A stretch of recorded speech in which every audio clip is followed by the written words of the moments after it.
This is We the Sales Engineers Podcast, show 231. Welcome to We the SEs Podcast, the show for sales engineers by sales engineers with your host, Ramsey Majaba. What's up, SE Nation? Welcome back to another episode. For the last few weeks, I've been focusing more on solo shows, but I have a guest today by the name of Devon Montgomery, and he's a solution engineer, a lead solution engineer. And we're going to talk about a lot of different stuff. We're going to talk about his history, basically how he got into the reason I love podcasts is I get to talk to people that I would never get a chance to talk to otherwise.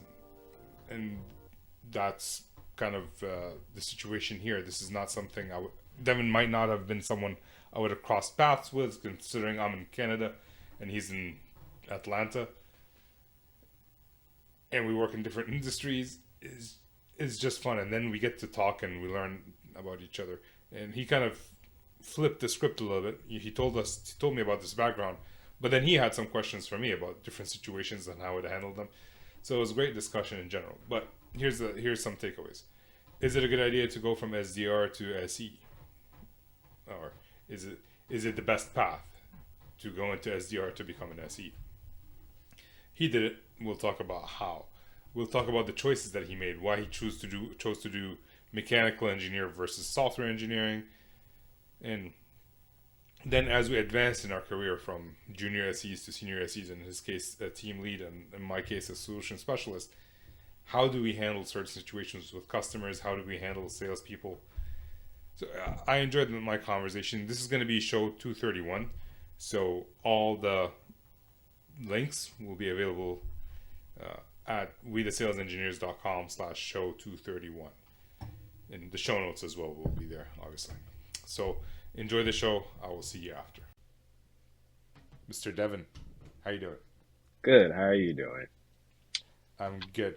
So before we got started, you asked me a question about me, but people who are listening to this podcast already know me. So right. I'm going to put that to the side for a second. I'm going to ask you about you. Who are you? Who am I? What do you do? Who am I? So nice to meet you all, everyone. My name is Devon Montgomery. I am currently a lead sales engineer. I've been in tech for about, say, 7 or 8 years now. So my original background was in mechanical engineering. So straight out of college, I worked for basically a automotive company where I worked as a manufacturing engineer. Building power steering gears. So essentially I was responsible for maintaining assembly lines, working with our design teams, our Japanese-based design teams. And from there, I actually was able to move to or work in Japan for about 9 to 10 months or so. So it was funny because that was kind of like my first experience as kind of jumping into an SC type position, because from there, my role changed into more of like a project engineer. And basically, I was responsible for being like that liaison between our main customer, who at the time was Ford, and our Japanese design team. So kind of just communicating the technical aspects and the kind of the business aspects of why we're introducing this new line. And from there, I always knew I wanted to get into software, but I didn't necessarily know how, because again, coming from an ME background, that's kind of tough to make that transition. So I ended up taking kind of a sales SDR boot camp. Again, this was back in like 2017. So times have changed a ton since then. But I knew I needed to take a step back a bit. So I ended up going through that process, got a role out in San Francisco Bay Area. And again, I'm from Atlanta, Georgia, but I ended up taking this role out in San Francisco Bay Area for SDR position. And from there, I knew that I would just use this to kind of be a stepping stone to get into the SE role that I knew I wanted to get into. And so from there, I just kind of knew I needed to crush that position, but I let my managerial team know ahead of time, like, look, I want to be an SE. Like, I don't want to go the account executive route. I don't want to go customer success. This is what I want to do. So I kind of built a relationship with our SE manager at the time at that company. The company was called Talon. And it was a very technical company. So I also knew that, a lot of these guys have like 20, 30 years of experience. There's how am I gonna shift from this role to a role like that? And so we kind of worked together just to kind of create an associate type SE role. But then from there, he ended up going to another company. And he basically brought me along with him. And he said, "Hey, do you want to come to this company?" I said, "Of course, I'll come with you." And then from there, that kind of just shifted my trajectory to going into SE role. I've worked in professional services and kind of as a post sales implementation consultant, and now kind of in a lead SE position today. So, yeah, Okay. So many questions. go ahead. Number one, when did like you studied mechanical engineering, Mhm. and then you said you always wanted to be in software. Yeah. Why didn't you study software engineering from the get go then? Yeah, mostly because my major was originally going to be software engineering or MIS, but it was funny when I started my freshman kind of curriculum. I didn't enjoy software engineering. Like I didn't enjoy kind of sitting and coding or anything. So that's why it was like ironic that I knew I didn't enjoy kind of like the sitting behind the computer, just coding aspect of it, but I've always loved the industry behind it.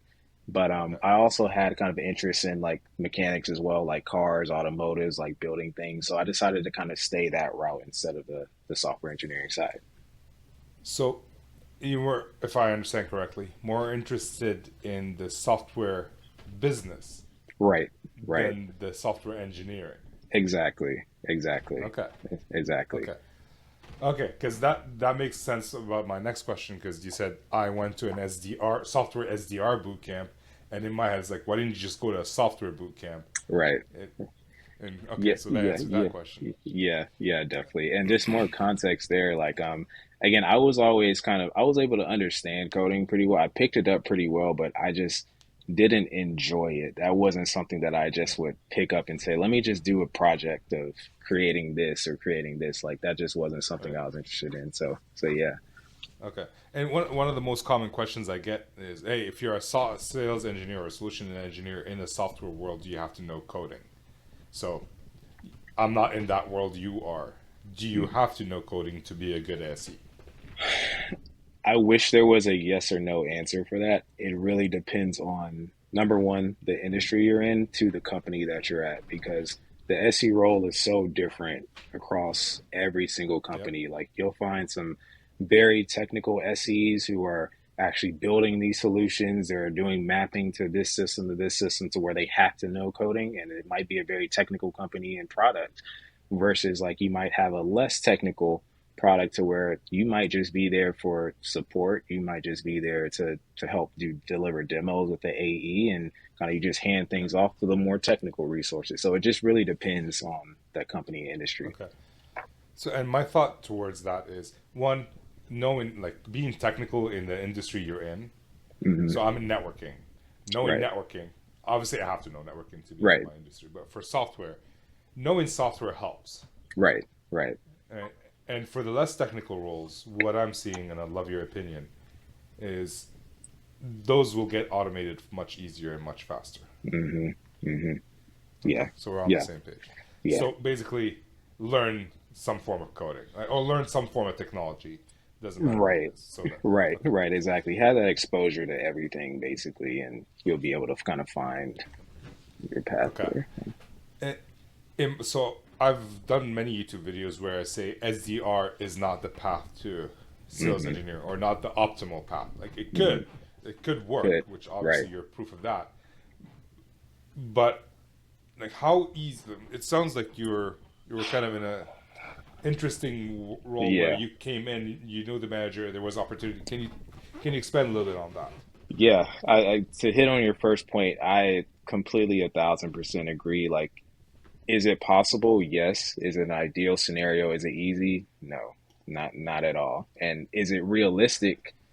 Tough to say because again, I did do it, but again, I did it in a time back in 2017, 2018 where things were moving a lot different from how you can kind of progress through a company and kind of you're sitting there right with the manager, you can kind of build that relationship. Things are just different.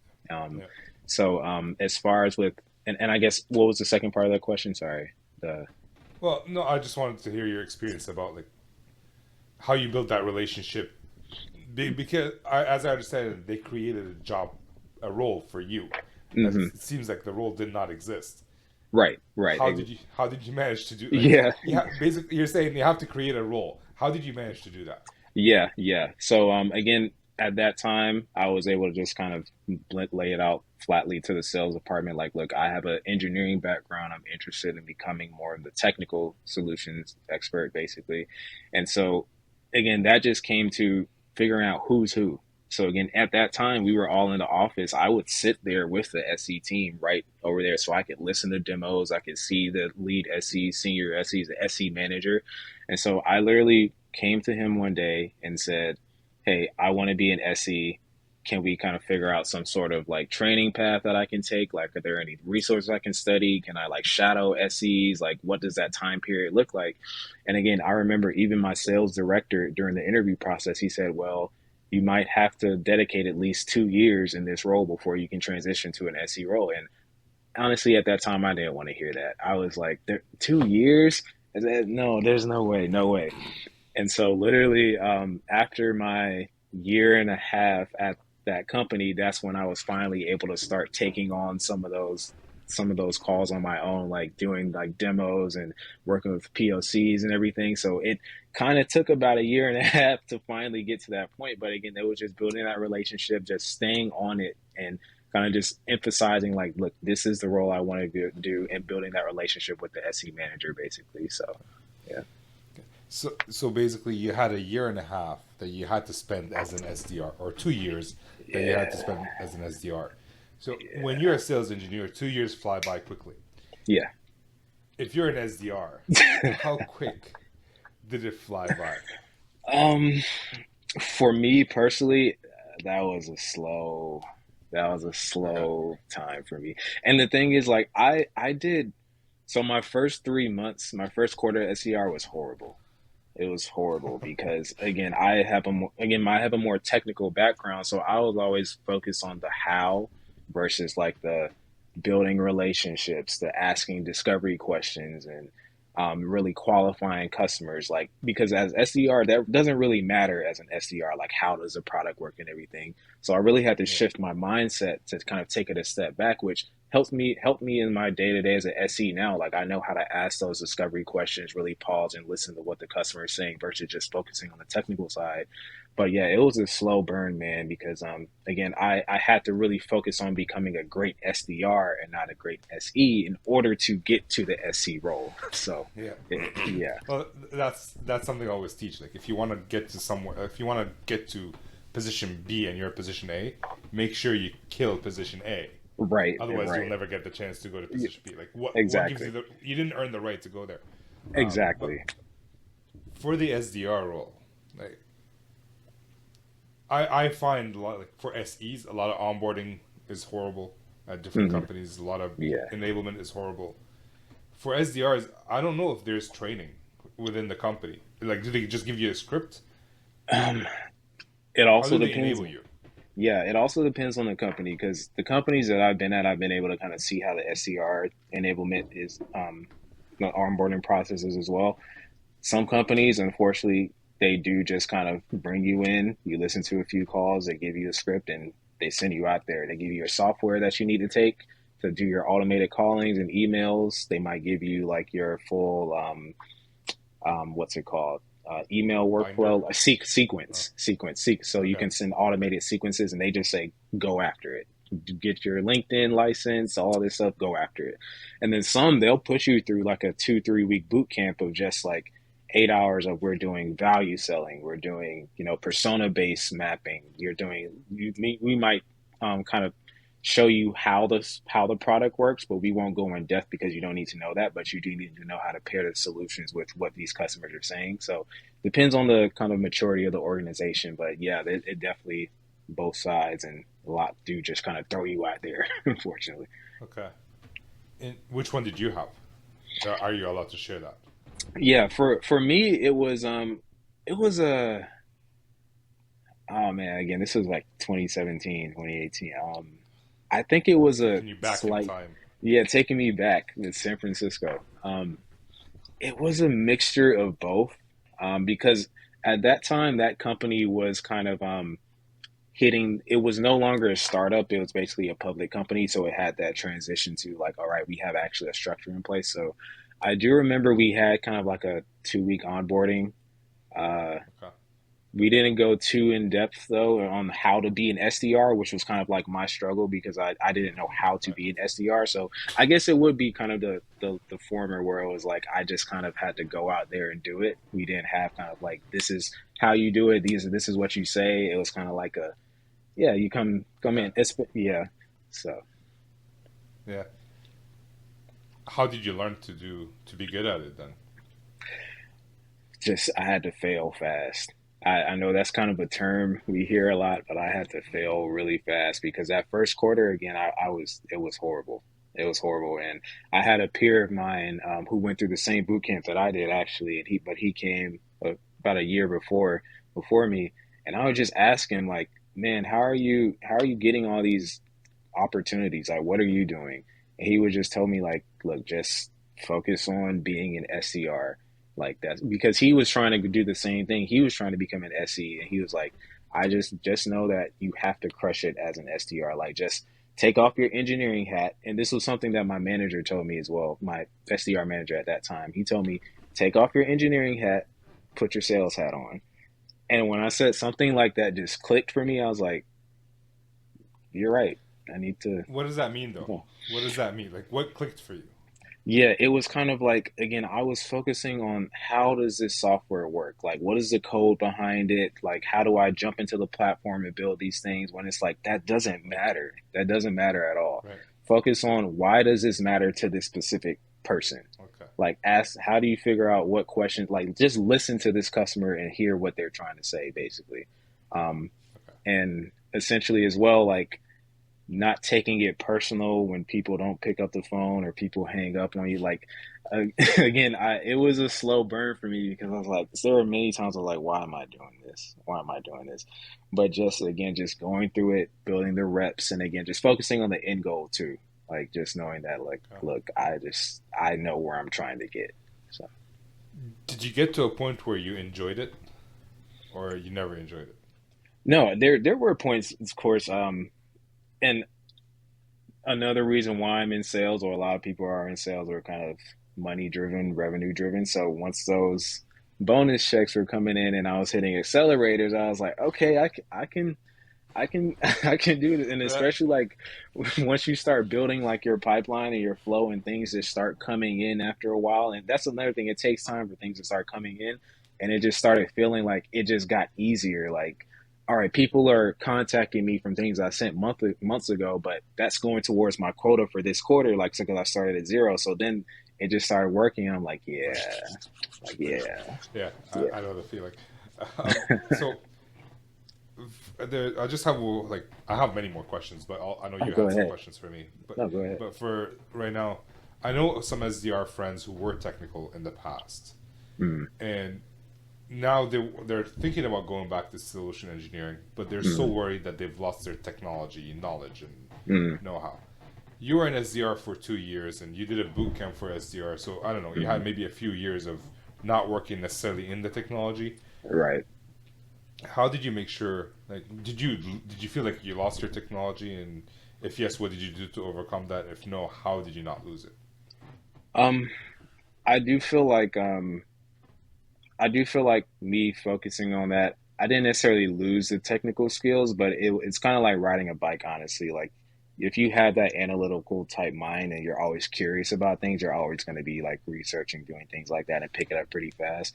For me, I think once I started getting back into the technical side, again, I came from a more ME background, so just the whole, Yeah. SQL, like all that stuff, Python, Java, all of that was already new to me, but I was already studying that on the side. So once I got into a more technical position, um, it was a transition because now I'm like knee deep into these things that I kind of learned by myself and on my own. But then also it's like, again, we talked about that earlier. It depends on the company. Like, how technical is your product? Like, are you just kind of going through different modules and a dashboard or something, or are you actually helping customers understand architecture? Like, this piece goes with this piece map. So it kind of depends again. So yeah, Yeah, and also some roles, some SE roles include post sales, right? I think that's exactly. the person I'm talking about. Like he's getting that, and he's like, "Do I even know how to implement stuff anymore?" Yeah, And yeah. so, And I'd say with that too, we mentioned like SDR onboarding. A good company, they'll see that you have at least the mindset and skill set to learn it, and then they'll say like, yeah. "All right, we'll bring you in, but we'll show you exactly what you need to know." So yeah. Well, that's kind of what I told him. Like, if you're having these issues, set it as a condition in your interview process. Like, Hmm. okay, I haven't done this in a while. I can Hmm. still get it back, but I'm gonna need your help Right. to get it back. If that's gonna be a Right. problem, that's fine. Qualify Right. me out. Right. But Right. if you want me, this is what I'm gonna need for us to be successful together. Exactly. Okay, awesome. Devin, again, I have an endless pit of questions, so I'm gonna pause for a second. You said you had some questions for me, so I'm happy to answer your questions.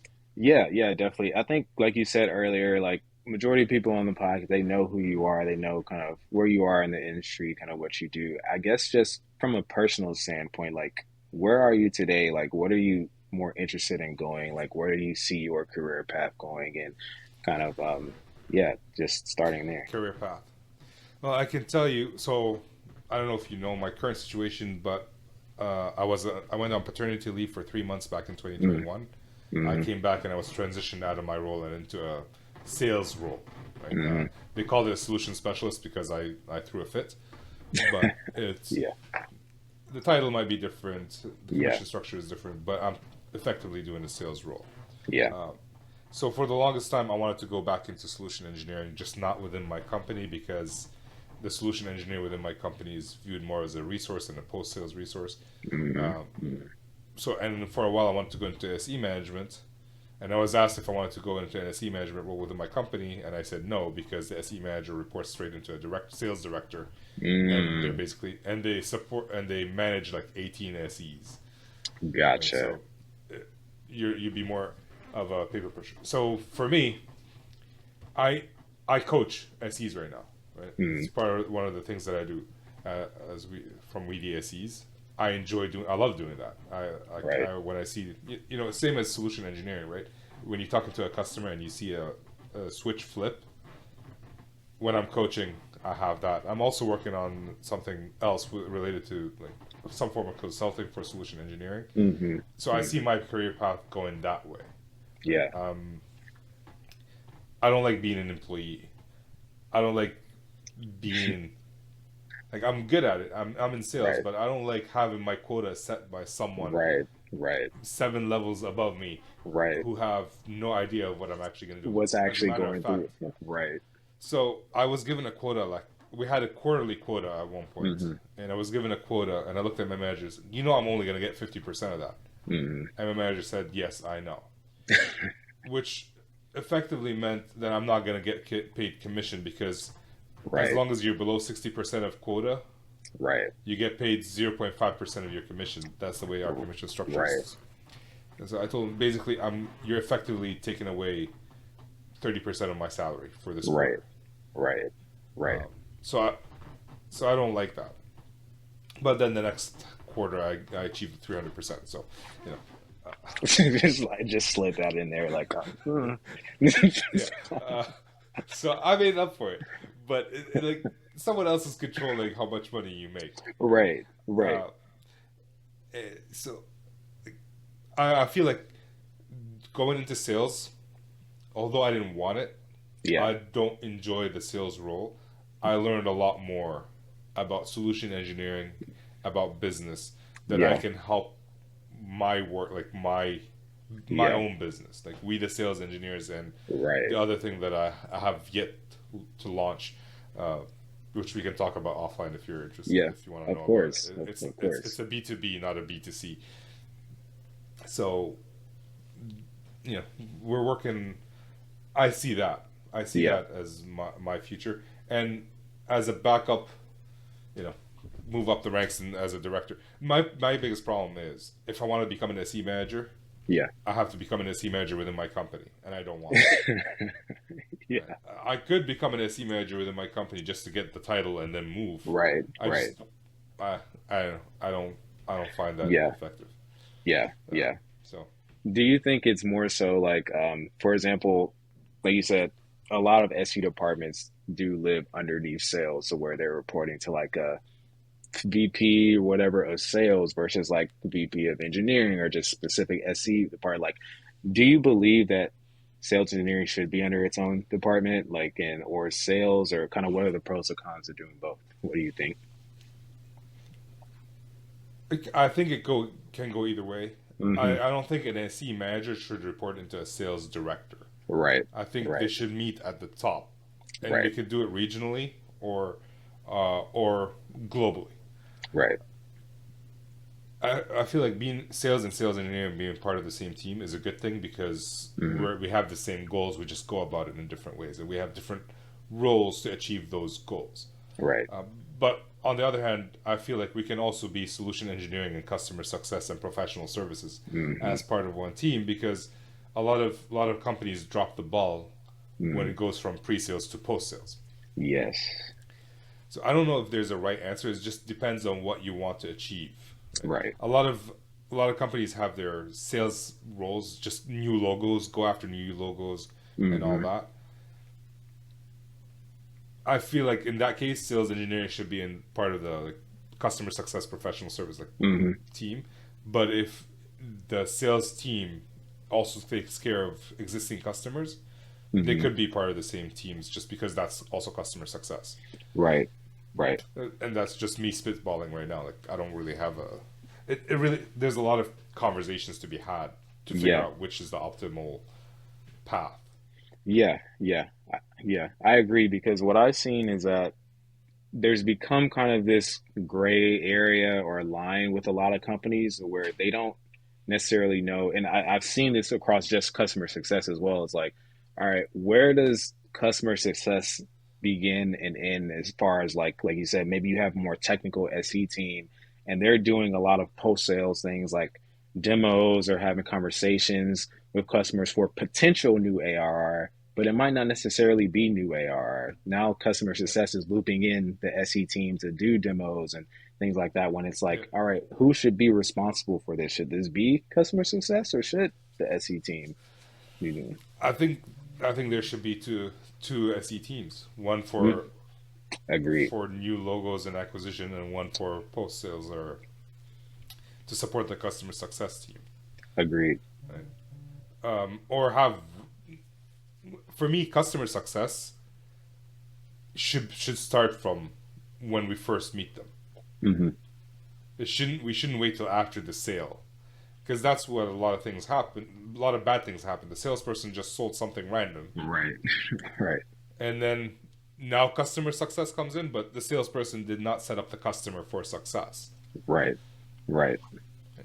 So that's why I feel like if you're a salesperson, you should be kind of rewarded or unrewarded, if that's the word, for renewals, at Mm, least for the first 2 or 3 years, or the first initial renewal, right?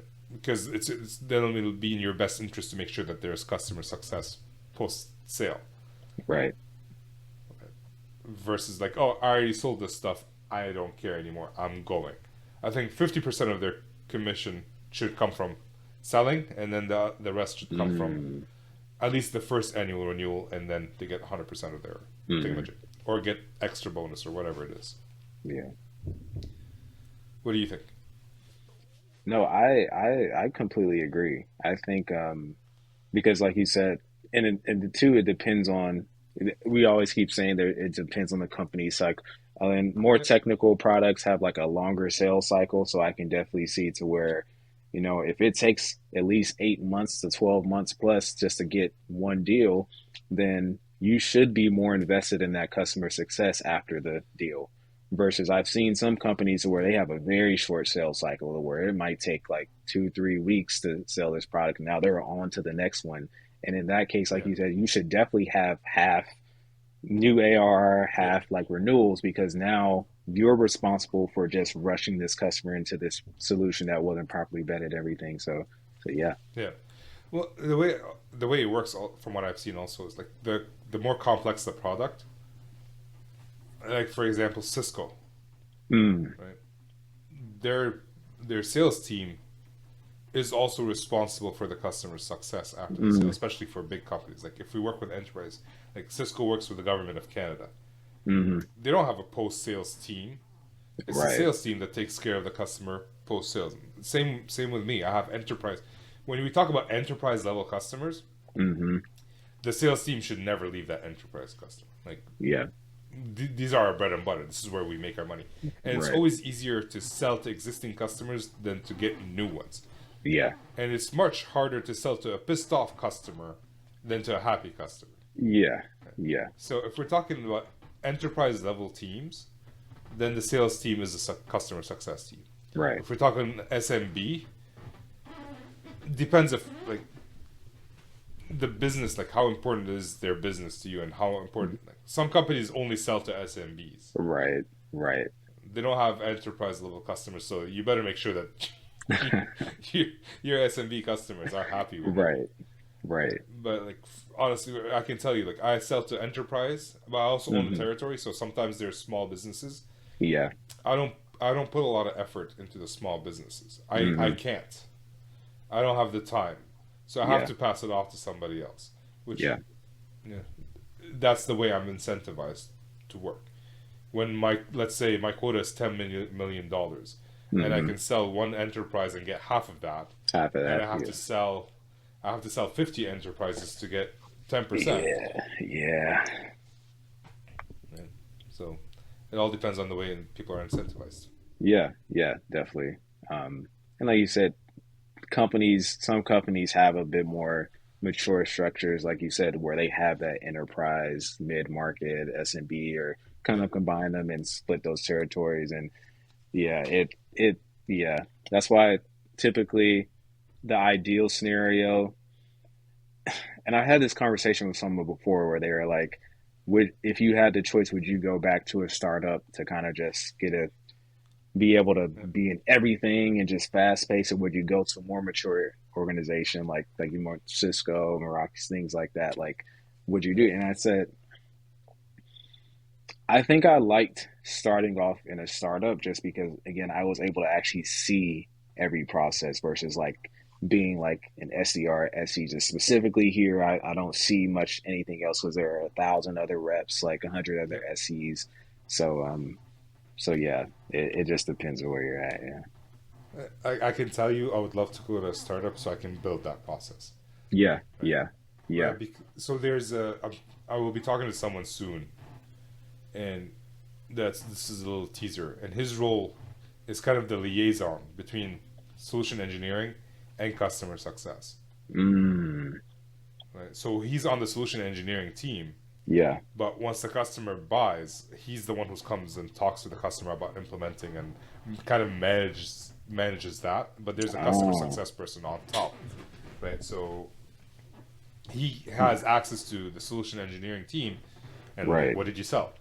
I remember when I worked at Alcatel Lucent, I was in network design, Yeah. and I would get the customer would already buy the network Yeah. and then buy a design from us. I have no idea what they bought, and I have to go find like who's the SE who sold this Right. stuff, and I can never find the SE. There's I don't know 10,000 people, Right. but so having someone that's liaising, like, hey, I'm the SE. Like, I know who the SE who sold it, and I'll be working with you personally to help you Right. give the customer what they need. I think that's a good idea, Hmm. especially at startups, right? Yeah. Yeah. So Yeah. That's actually a really good role because, like you said, a lot of times, SEs are number one. SEs can be thrown into an op where they haven't done anything the entire opportunity, and now they're just brought yeah, in at the end. Like, can you validate this? Boom. And now yeah, this deal is sold. Now customer success is looking for the SE. Like, hey, how is this done? I didn't even talk to these people until the last conversation, so I don't know. So, yeah, like you said, having that person to kind of facilitate that process to where it's not just on the SE, it's not just on the AE. Like they can yeah. really ask the deep questions and pass it off. Like I think that's an Yeah, amazing and one. they are part of the pre-sales like they come in late in the pre-sales process when Yeah, when we've done the initial demo, when we've done the second demo, we've done the discovery, and Yeah. maybe we're in the middle of the proof of concept and it's looking Yeah. positive. That's when they come in to help like push it through, and Yeah. then they continue that relationship after, where the sales team can go and move on to the next logo. I think that's also an option. Yeah. I think that is a like you because like you said, like for most enterprise customers, like someone from the sales process should be along that the whole way. So if you have someone to ease that transition to where, okay, you were working with these people at the beginning, discovery, advanced discovery, but now this person is brought in a POC kind of in the knee deep specific areas. So the handoff isn't as harsh to where it's like, all right, here's this brand new, I'll just say the role is value consultant or someone, Yeah, whoever it is. Here's this brand new yeah, person you've never talked to, but now it's like, hey, we've been talking to you this whole time too. Like, okay, so we feel comfortable with you, so you can hand us off basically. So yeah, I think that's amazing. Yeah. and it's a shock to a lot of customers where they buy something, and the people they've been talking to the entire time just disappear. Right? And like, I Devin, dude, you just told me this. Oh yeah, I'm working with this customer. How about let me forward your email to support? Right. It's like, all Right. right, let's see how that goes. Right. You know, Right. so Exactly. Or like, oh, or wait a minute, you didn't buy premium support. Maybe you should purchase premium support. Like, yeah, huh. So yeah, that's the upsell. That's the sleazy upsell. yeah. Speaking of sleazy upsell, I had a Honda Civic like way back when, Yeah. and I was sold like there's the basic warranty and the advanced warranty, and I Mm, bought the advanced warranty because well, I don't really have a reason, and then there was a you don't leak in need the one. engine. Yeah. There was a leak in the engine, and I took it to Honda, and they said, "Oh, sorry, this is not under this warranty. It's under the basic warranty. If you wanted something to include both, you should have bought that one." Like, dude, Mm, I bought the advanced warranty, which should include everything in the basic warranty. You don't take stuff right. out of the basic of the advanced warranty that's in the basic, and then give me a problem about it. Like, that just Right. doesn't make sense. Right. So yeah, Uh, uh, I'm literally going through that right now with the customer to where a deal was sold. Again, I didn't come in until kind of later on because, we've had changes in territories, new SEs brought in and everything, stuff like yeah. that. And so, literally the deal was sold a few weeks later. The customer is like, hey, this is probably going to be in the coaching hours or anything, but how does this specific product work for us? Like because we really want to dive into this. I see the email the sales rep says like, oh, well, we didn't think that was from what our conversations, that didn't seem like an important aspect for it. But I'm like, you can't sell this without this. So how did you not qualify this specific piece for the end product? So now it's kind of like, oh, well, yeah, Devin can come in and do a coaching session for you guys. And I'm like, So they didn't sell a coaching session. so they The, sold. That's the other thing. They sold the coaching session. They have coaching hours, but because I guess it sounds like a pre-sales issue that they weren't taught that, or it wasn't properly vetted during the pre-sales process. Now I have to come in and re-explain it and almost re-architecture it after the sale. So yeah, again, yeah. that Uh, gray line. yeah. So are you tied one to one, or are you like pooled model? No, it's a pool model. Yeah. Specifically, I yeah. Yeah, I find pool model has a lot of these issues. Hmm.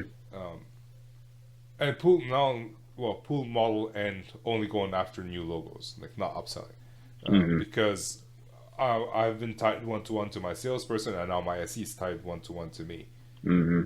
We know our customers, like Hmm. we know our customers. I don't even have to do a discovery on them. They tell me, hey, Right. we need like this, we need to solve this problem. It's like, all right, here's your thing, Right. Right. and this is what you need, because we get to develop deep relationships. But again, I cover enterprise, right? Right. Right. So there's trade-offs. If you have a lot of smaller deals, smaller opportunities, you're never going to be able to get in depth. And it's I can tell you, sometimes you miss stuff as a salesperson and as an SE. Yeah. Right? I've had SEs, like I'm talking to an SE like, hey, do we know everything we need to know about this customer? Yes. Cool. Give me the bill of material. Here's the bill of material. All right, here, Mr. Customer, this is the bill of material. This is what you need. and then we sell it, and then a month or two later, it's like, hey, what about this? It's like, we never talked about this, and we never thought to ask you about this because we were focused on that. So Yeah. I like to set the expectation. Right? There's always going to be something to work on. We're focused on this for now. Yeah. If we want to expand the scope, we can expand it later. Right. Or if you want to expand the scope right now, just let us know. Right now, I'm trying to solve this problem. Right. Right. Which I think that's kind of a good question as well, is that a lot of new SEs coming to the industry, like, and even just sales reps, like they come in, brand new company, tech company, what they wanted to do. And it's kind of almost like that emotional need to prove yourself and kind of not push back on customers because you're like, I don't want to lose this deal, everything. So what I see a lot of times is, especially in POCs, is that concept of scope creep. Like, all right, we've already agreed on this, but now the customer's coming and saying like, hey, we actually want to do this. And you know it's going to be something that's custom. You know it's not something that can be done in POC. How do you balance that line of saying like, all right, let's introduce this without opening a can of worms? Or do you just stay firm and say, no, we agreed on this for this timeline? Like, how have you seen that done? How do you kind of overcome that? So the general rule is you don't give anything without getting something in return. Mm-hmm. Right? Like, oh, you want a discount? What do I get out of it? Will you get it in this month? The thing about something I want to add, like, because you mentioned, like, we don't want to lose the deal. It's not necessarily like I might be willing to lose a deal. Yeah. My boss might not be willing to lose the deal, Right. or Right. his boss or her boss. Right? There's pressure all the way from like the CEO. Yeah. But let's say we're in a PO and like, hey, we agreed on this. Now you're wanting to add this part. Right? First off, like, why is this so important, and why haven't we talked about it until now? Why did we miss it? Like, there's something in the process that was broken. Right. Is this a separate project? Because if it's a separate project, let's finish this, and then we'll talk about that. Right. And Right. we'll make sure when like if we want to sell you this, if you decide to buy the solution for that, we'll give you some extra discount, whatever it is, or we'll help you out to package it so we pretend like it's one big deal versus it being two medium-sized deals. And also, like, what do I get in return? Like, you're asking me now. You're asking me to invest more of my SE's time into this. What am I going to get out of it? Will we get like some marketing material? Right? Will we get to meet the CEO? I need to get something out of this because I'm gonna have to go tell my boss that we did a bad discovery call. I'm gonna have to go get a beating from my boss because this never came up until now. So you can always like you have to talk to the customer. Like, why didn't it come up? Right. But at least that's what I think. How do you deal with it? Yeah, I think I always like to play two sides to it. The one is that you might, like you said, you might have done a great discovery, or you might have done mediocre discovery, but sometimes that might come up in the PO process or the proof of concept process. But now I see a lot of times where you're weeks into it and they say, oh wait, we have a director of whatever, or a new VP of whatever who wants to be in on this process because they've used a tool before and they blah blah blah, they want to be a part of the process now, and now they're just kind of reorchestrating the entire everything that was built. Sometimes things like that, it's like, oh man, so now we have to do demos again and more discovery and stuff. I mean, that happens. Like, we're in the middle of, we've been doing this POV for like 2 weeks now, and the person we're working with got fired, and now we have a new person involved. Right? I guess you deal with it as is basis. Like, I would be firm in a way, right? Like, hey, like, have your problems changed since that person was let go and you came in? Because we're not, when we do POCs, you know, the difference between POCs and POVs is kind of like the terminology, but if you think about it, POC is like more feature function. Like, POVs is more value. Right. What's the business value behind this? Why? What are the problems we're trying to solve? Have the problems changed? No, there's still the same problems. Then the POV is still the same. Mm, You want to add more problems? Then let's work together and make sure that we add that to the POV plan and have an agreement that if we do this and we show it to you, you will buy.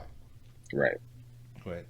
But we just so you know, Mr. Director or Mrs. Director, if you get fired, well, that's not your problem anymore. But if you're not Right. fired, we will not be adding anything else to the POV because we need something from you.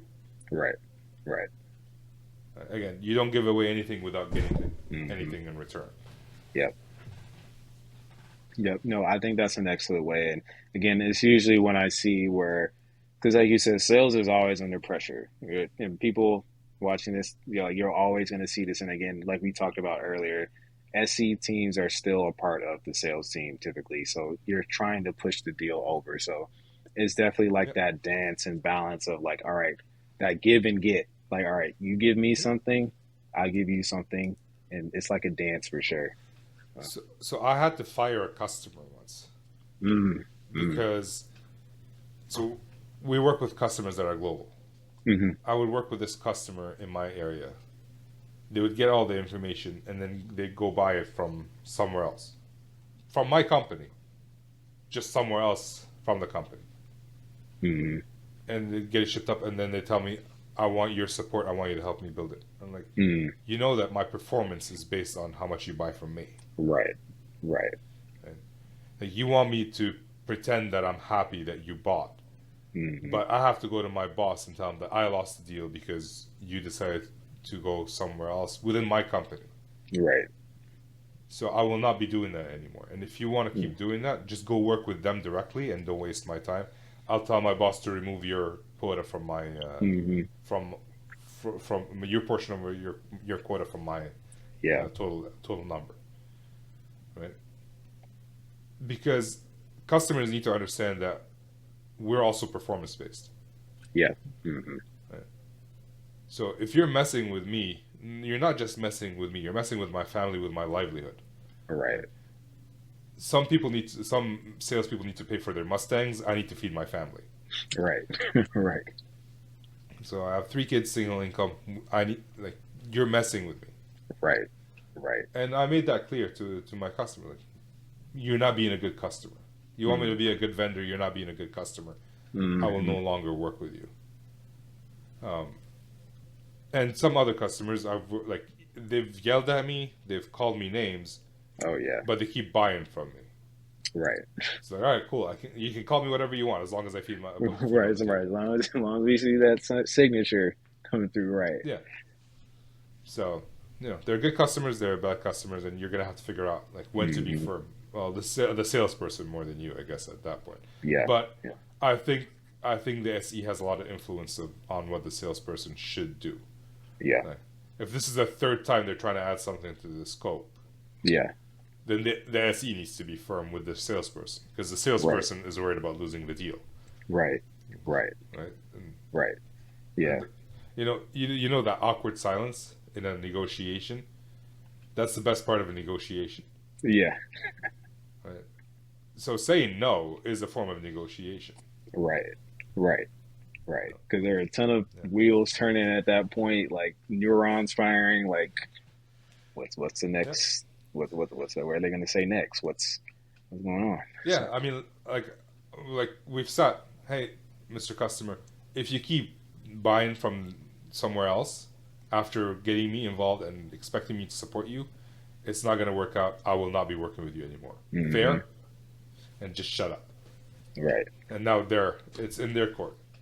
right, And even if we're there for half an hour, I will not say a word.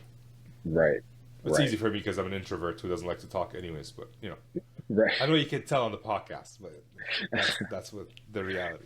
No, I understand. Us engineers are naturally just kind of like, yeah, yeah, Well, a lot of engineers, although they're introverts, and even salespeople, I'm like, they like to fill in the silence.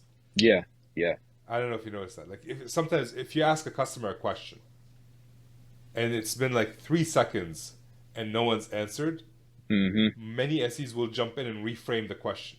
right, right, Right. But all you have to do is if the customer didn't understand the question, they'll ask you, "Sorry, I didn't understand it." Right, It'll be right. actually very fast. But if they're thinking about it, Hmm.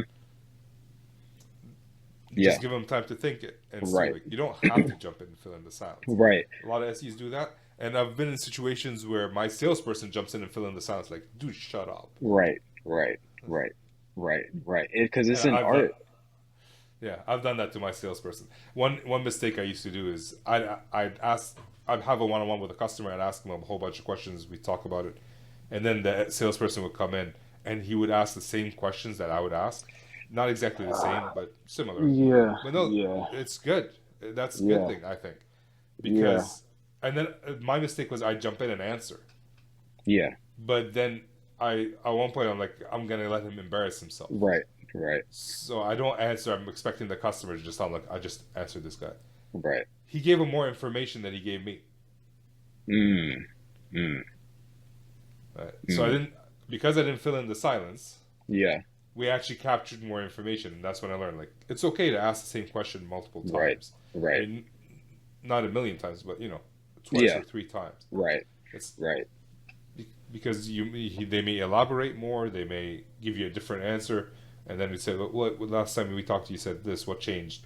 And now you get more information. So yeah. silence is a powerful tool. Yeah, yeah, definitely. Like you said, it's an art to it, and that's where you start really seeing people. And that's why the biggest thing with SEs, like especially newer SEs trying to get into it, where they're like, okay, I have these skills, I can do these things, but like you said, when you start working enterprise customers, like I work enterprise as well, it's kind of like it's a different kind of dance and art to where it takes experience to get to that level to where, all right, how do I read this customer?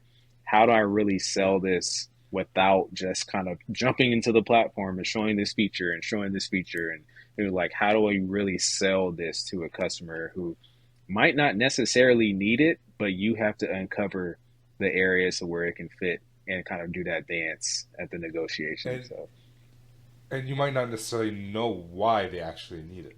right, right. I sell test and measurement equipment. Why do they need my product? Oh, because they need to test. Mm-hmm. But I was able to break into a customer. Uh, like there was the incumbent, which is my current company. I used to work for the competitor, and it took me around 5 months to figure out why they're talking to us. Right, Right? Because we have similar products like a Honda or a Toyota. We're the Toyota because we're reliable. right, Honda has weird insurance, right, weird warranty. Uh, Toyota or Honda, but there was one thing that pushed us over the edge. Just but it took me like 5 months to find what that mm-hmm. was. Mm-hmm. So that's the thing about enterprise companies. Like they might not tell you everything, and they Right, do a lot of research beforehand. So right, right. yeah. Devin, again, I feel like we can talk for hours about strategy and stuff, Oh yeah, but we need to jump into the not so fire round because we're almost at the end of our time together. yeah, yeah. And these are the same four questions I ask almost every guest, and I'd love to hear your thoughts. Okay. Starting with question number one is, what is it that you love about solution engineering? What do I love about it? I love one. I've always been the person to ask why and be curious. So I love being in a position to where I can ask questions, like you said, what you talked about this whole time. What are your needs? All right, you might not necessarily know what your needs are yet, but I can figure that out based off of what we have. And I just love being able to solve those puzzles and put the pieces together and get paid pretty well for it. So yeah, Nice. Yeah, money is good. Money's not evil. I don't know what to say. at all. Uh, uh, I mean, it could be used for evil, but it also could be used for good. Next question in the not so fire one. If you were to talk to your manager today, what would he or she say about your superpower? What is your superpower? My superpower is building relationships and listening. Um, I always get that great feedback from managers, my AEs, or they basically say like, I can be technical, but I also know how to have a conversation with people and kind of just again ask the right questions to kind of get them comfortable, which is again a skill that takes a while to hone. But it makes such a difference, even for whether it's in a demo or presentation, whatever it may be, getting that person to open up and feel comfortable to open up. I feel like that's definitely one of my main superpowers. If we were to ask that to your customers, do you think they'd say the same thing, or would they say something different? I believe they would, and I would just say that because all of my almost, especially within the past 2 years, like I always get a lot of that great feedback from customers where they say, hey, Devin, you did a great job. Like it was easy to understand. Like you really broke it down and focused on what I need. Just great presentation. So I use that to kind of fuel to my next conversations. Like, okay, this customer said they like when I did this and this. Like maybe I should try it here. Okay, that did work. So yeah. Yeah. Nice. All right. Third question in the not so fire round. We talked about new SEs and that sort of thing. Is there a book or resource you would recommend to new SEs who are trying to improve in their role? Good question.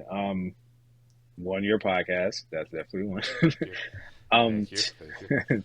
two, I did start reading a book. This was years ago by Chris.